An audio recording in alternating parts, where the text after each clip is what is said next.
અતિવૃષ્ટિના કારણે જે પરિસ્થિતિ નિર્માણ થઈ છે, માછીમારી બોટ ડૂબી ગઈ છે,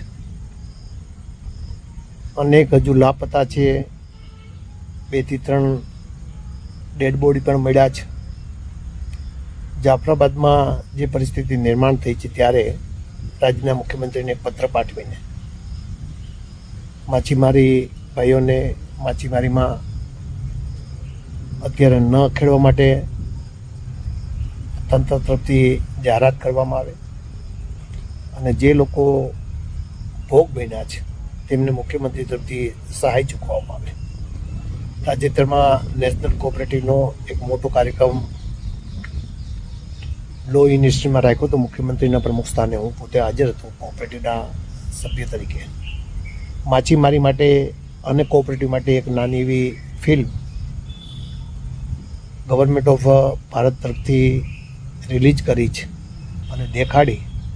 તે જોતાં તે ફિલ્મ પ્રમાણે જાફરાબાદને પણ એડોપ્ટ કરવામાં આવે.